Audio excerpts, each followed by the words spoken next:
vous levez pour la lecture de la parole. Je vais lire 3 passages. Tout d'abord, dans Matthieu chapitre 7, au verset 12, le Seigneur Jésus-Christ a dit, « Tout ce que vous voulez que les hommes fassent pour vous, faites-le de même pour eux, car c'est la loi et les prophètes. » Au verset 21, « Ceux qui me disent, Seigneur, Seigneur, n'entreront pas tous dans le royaume des cieux, mais celui-là seul qui fait la volonté de mon Père qui est dans les cieux. » Et le Seigneur, dans ce chapitre, explique que tous les hommes doivent croire en lui en tant que Messie, en tant que Fils de Dieu, en tant que celui qui est mort pour nos péchés, ressuscité pour notre justification. Et il souligne le fait que ce sont uniquement les croyants qui restent fidèles à sa parole, mettant ses commandements en pratique, qui seront sauvés. Et ce qui fait partie de ces commandements, c'est le verset 12. Nous devons traiter les autres comme nous voudrions être traités nous-mêmes. Mais allons plus loin, au chapitre 22.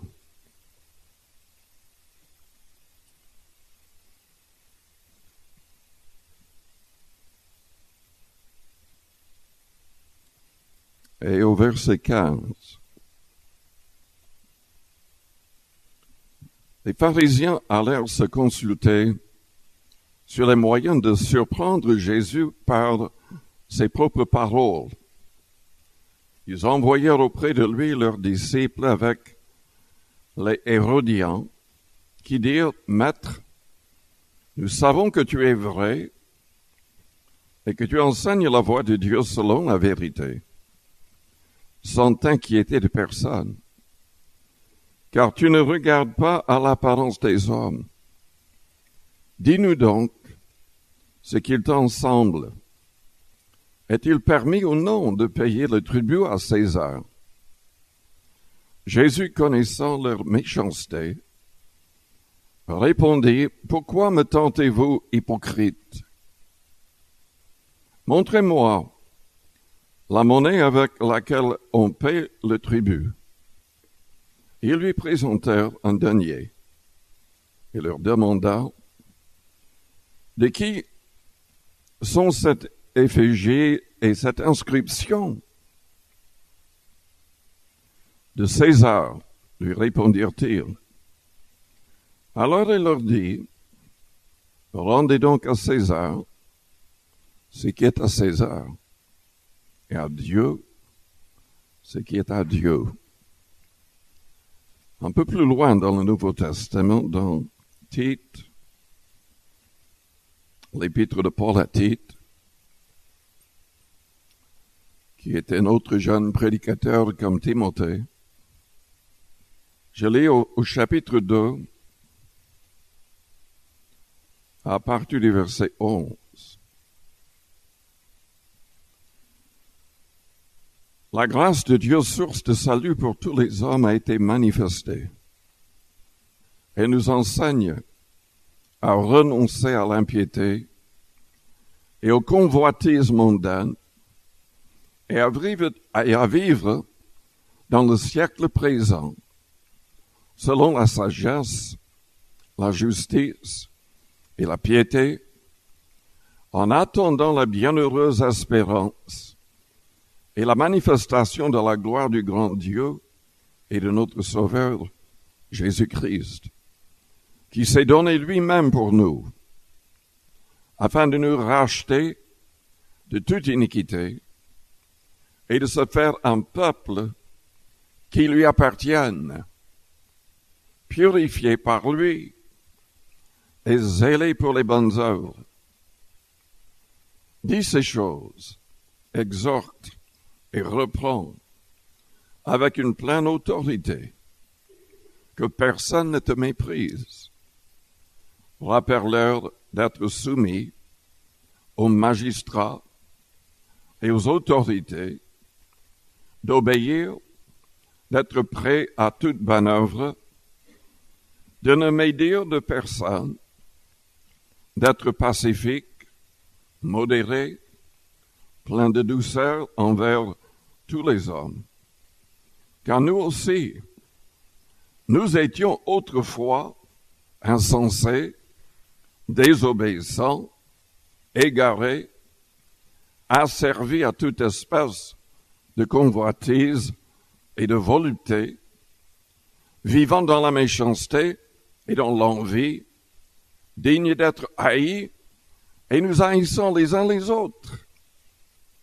Mais lorsque la bonté de Dieu, notre Sauveur, et son amour pour les hommes ont été manifestés, il nous a sauvés, non à cause des œuvres de justice que nous aurions faites, mais selon sa miséricorde, par le baptême de la régénération et le renouvellement du Saint-Esprit, qu'il a répandu sur nous avec abondance par Jésus-Christ notre Sauveur, afin que, justifiés par sa grâce, nous devenions en espérance héritiers de la vie éternelle.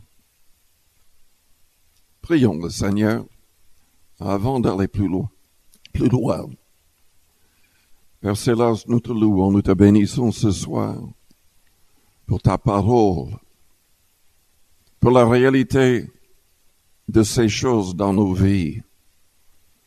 Merci pour ta parole qui nous a transformés, pour ton esprit qui nous a donné la force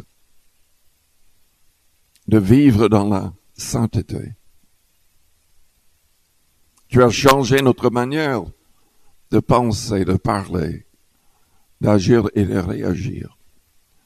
Et nous te demandons de nous aider à aller toujours vers la perfection.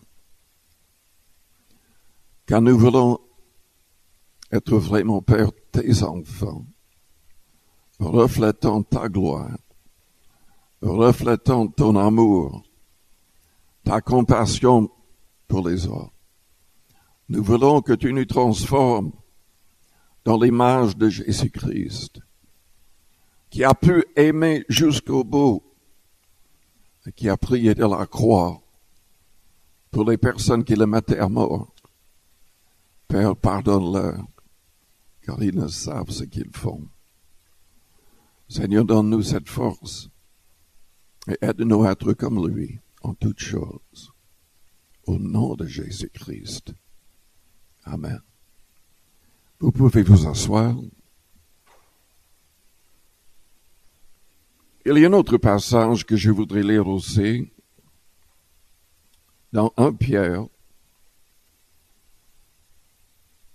chapitre 2 et au verset 8.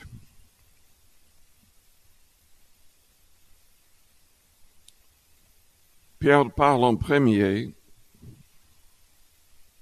de ceux qui avaient entendu le message, qui avaient vu le Christ et les miracles, mais qui n'ont pas donné leur cœur et leur vie au Seigneur.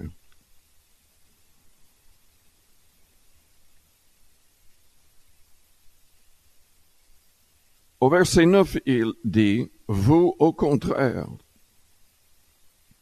vous êtes une race élue, un sacerdoce royal, une nation sainte, un peuple acquis, afin que vous annonciez les vertus de celui qui vous a appelé des ténèbres à son admirable lumière. Vous qui autrefois n'étiez pas un peuple, et qui maintenant êtes le peuple de Dieu, vous qui n'aviez pas obtenu miséricorde, et qui maintenant avez obtenu miséricorde. Les vrais chrétiens font partie de deux royaumes, de deux nations. Nous faisons partie d'une nation sainte. Nous faisons partie du royaume de Dieu. Mais nous faisons quand même aussi partie de différentes nations sur terre. Et la Bible est très claire dans son enseignement. Nous devrions être des modèles. Nous devrions utiliser notre influence pour changer la direction du monde. Je ne suis pas d'accord avec les chrétiens qui disent « mais je ne vote pas ». Je crois que nous devrions voter. Je crois que nous devrions faire le maximum pour pousser tous les hommes dans la direction de la volonté de Dieu.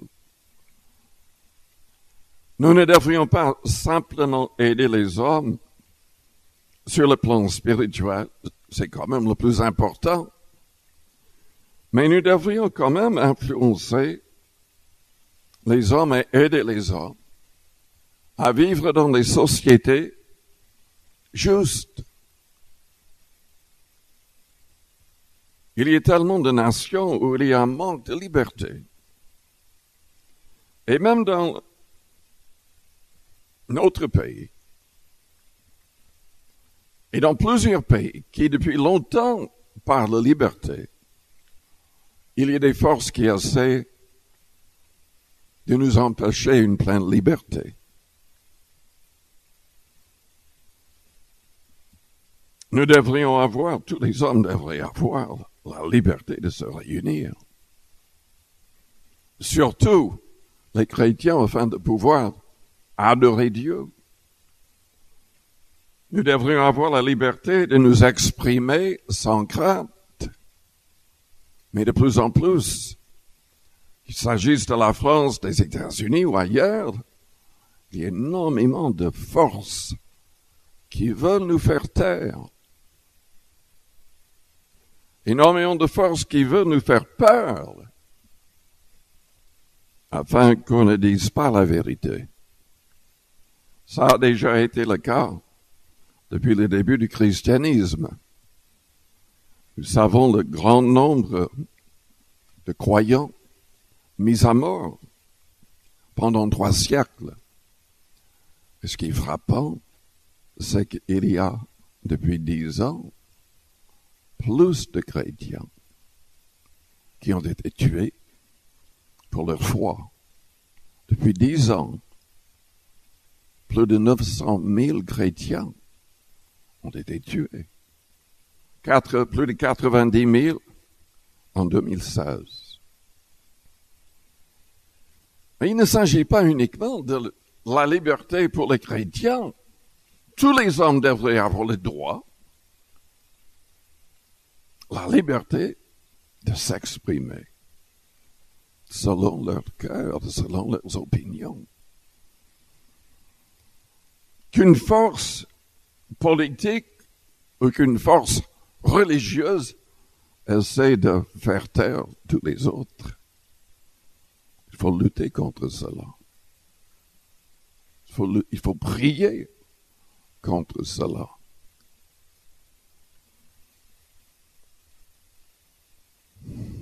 Je suis pour la liberté de la presse, liberté pour les journalistes. C'est de plus en plus difficile pour les journalistes. Nous devrions prier pour eux, comme nous devrions prier pour les maires des villes. Ce que beaucoup de gens ne comprennent pas, c'est que il y a une pression terrible sur ces gens. Il y a des menaces. Ils n'en parlent pas. Des menaces de mort. Il y a des sommes d'argent énormes qui leur sont données, offertes en tout cas. Il y a énormément de journalistes qui mentent de manière terrible. Pendant les élections, il y a des gens qui veulent influencé bien des nations, des multimilliardaires qui donnent des millions aux journalistes pour mentir. En tant que chrétiens, nous devons élever nos voix contre cela. Et prier surtout contre tout cela. Donc, dans la société, nous devons, selon Pierre, selon Paul, respecter et honorer tous les hommes. Il y a plein de gens qui ne sont pas honorables.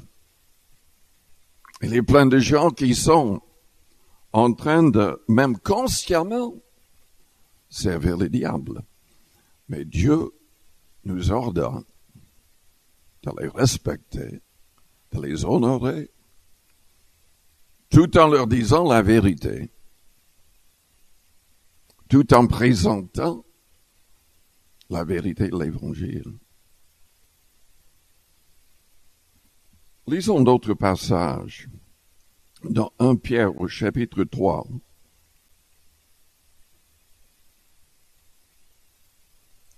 Je lis à partir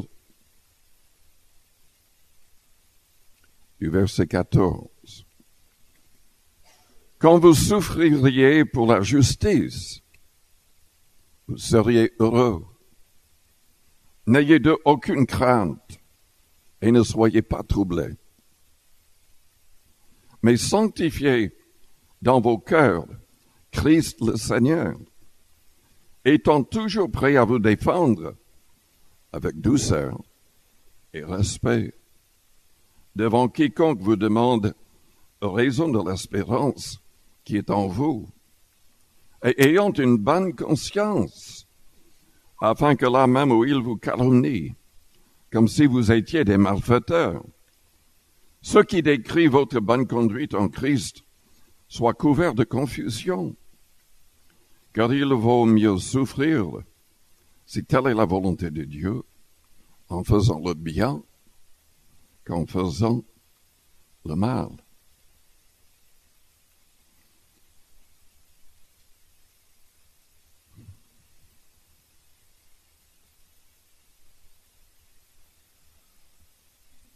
J'en parle assez souvent, mais dans le contexte spirituel, nous devons vraiment chercher la liberté pour nous-mêmes et pour les autres. La Bible nous invite, c'est l'apôtre Jean dans 1 Jean 5, qui nous invite, si nous voyons quelqu'un dans l'Église, quelqu'un qui est déjà croyant, mais qui est lié par un péché grave, c'est à nous d'intercéder pour cette personne, que la personne soit libérée. Et Dieu lui donnera la vie, la Bible dit. Évidemment, nous devons tout faire pour être libres nous-mêmes. On peut être lié par toutes sortes de choses. Mais Jésus a dit, si vous demeurez dans ma parole, vous êtes vraiment mes disciples. Vous connaîtrez la vérité, et la vérité vous affranchira. Prenez le temps de lire et de méditer les paroles du Christ chaque jour. On devrait lire toute la Bible, mais je crois que c'est une bonne chose de lire les paroles du Christ tous les jours. Parce qu'il a dit, ma parole est esprit et vie. C'est sa parole qui libère. Il a dit, si donc le Fils vous affranchit, vous serez réellement libre. Nous devrions prier pour la liberté de la crainte, de la timidité. Soyons honnêtes. Est-ce que vous avez tendance à être timide, craintif parfois?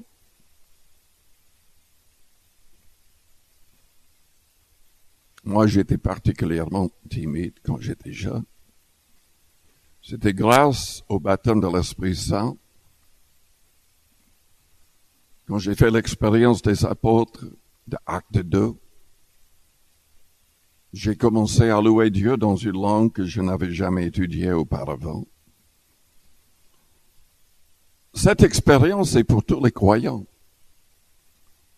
L'apôtre Paul a dit dans Corinthiens 14, « Je veux que vous parliez tous en langue. » Et il voulait aussi que les chrétiens reçoivent le don de la prophétie.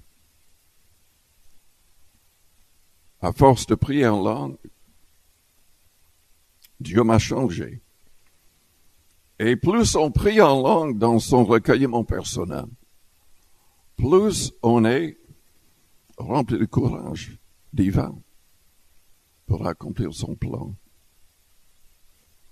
Nous devrions prier que tous les croyants dans toutes les églises expérimentent ce que les apôtres ont expérimenté. Jésus a dit, « Sans moi, vous ne pouvez rien faire. » Il a envoyé son esprit pour nous aider à accomplir sa volonté. Il veut que nous soyons tous des témoins, que nous soyons tous des gens qui gagnent des âmes. Il a dit, vous recevrez une puissance, le Saint-Esprit survenant sur vous, et vous serez mes témoins. Le Seigneur veut que nous prenions soin des autres, que nous puissions vraiment être conduits par son esprit. Si vous n'avez pas une pleine assurance dans votre cœur et votre vie, en tant que chrétien, c'est que vous n'avez pas encore permis que le Saint-Esprit vous libère et qu'il vous donne cette assurance. Selon Romains 8, c'est le Saint-Esprit en nous qui rend témoignage à notre esprit quand tout est bien.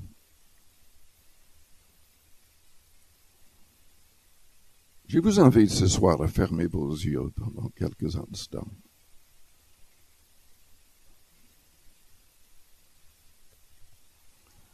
Il est déjà un peu tard, donc je ne vais pas aller plus loin avec le message.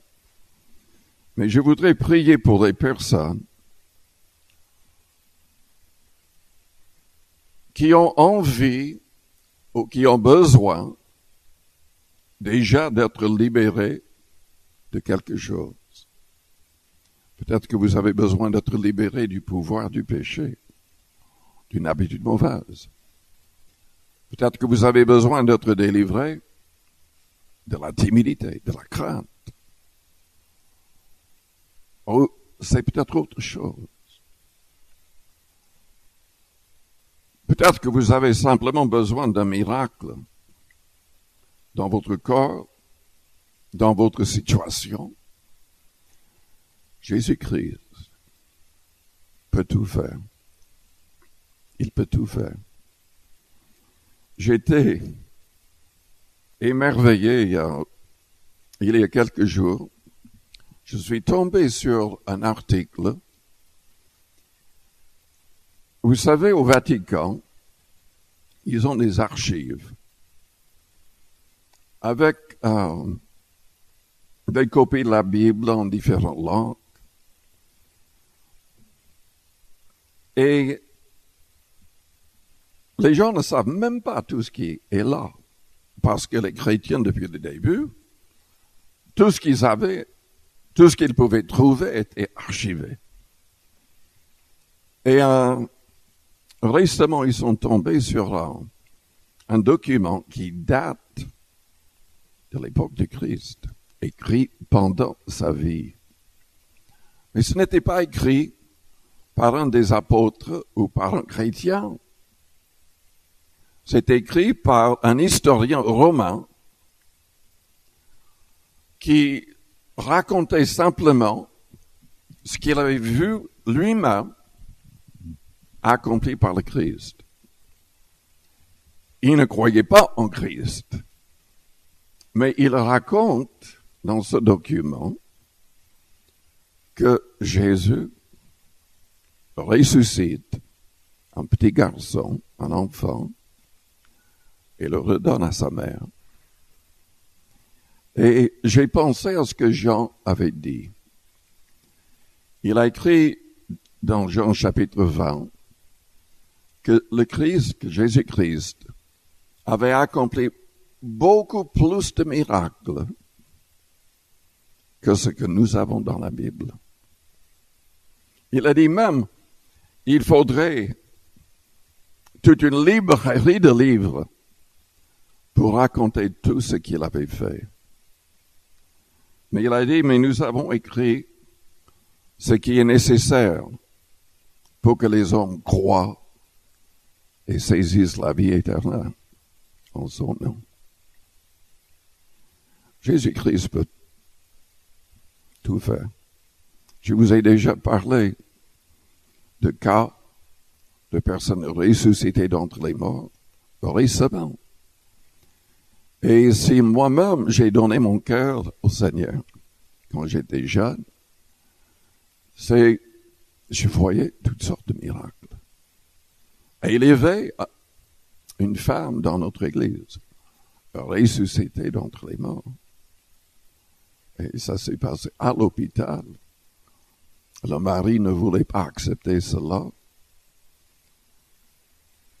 Il s'est enfermé dans la chambre, il de ne pas le déranger, il a prié jusqu'à très tard dans la nuit. Et le Seigneur a ressuscité sa femme. Jésus peut tout faire. Il suffit de croire. Il suffit vraiment de saisir sa main à la foi. Pierre et d'autres, dans les passages que nous avons lus, parlaient du fait qu'avant notre conversion, on était liés par toutes sortes de choses, méchants, et tout le reste. Mais les premiers chrétiens ont été complètement transformés. Et Dieu veut nous transformer. Il ne veut pas des gens dans les églises qui disent « Ah oui, je crois en Jésus-Christ, mais il n'y a aucun changement. » Selon la Bible, les vrais chrétiens qui iront au ciel seront transformés par le Christ réellement. C'est indispensable. Je vous invite à fermer vos yeux donc. Et si vous avez besoin qu'il agisse pour vous, en vous, peut-être que vous avez besoin de délivrance. Vous avez besoin de liberté grâce à son intervention miraculeuse. Faites-moi signe en élevant votre main juste pour un instant. Vous pouvez baisser la main après. Oui, merci. Merci. Père Céleste, je prie pour les personnes qui viennent d'élever la main. Je prie pour toutes les personnes dans la salle. Et pour toutes les personnes qui vont écouter ce message par YouTube. Tu peux libérer à l'instant même. Tu peux démarrer une nouvelle vie, de nouvelles victoires.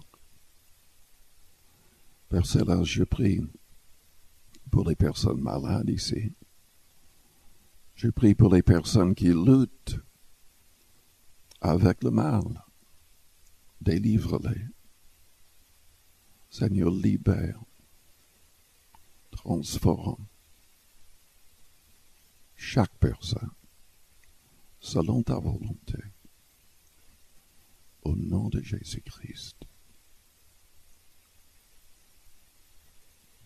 Là, à votre place, priez à votre manière, avec vos propres paroles, dans le silence de votre cœur. La Bible dit, si nous confessons nos péchés, il est fidèle et juste pour nous les pardonner et pour nous purifier de toute iniquité.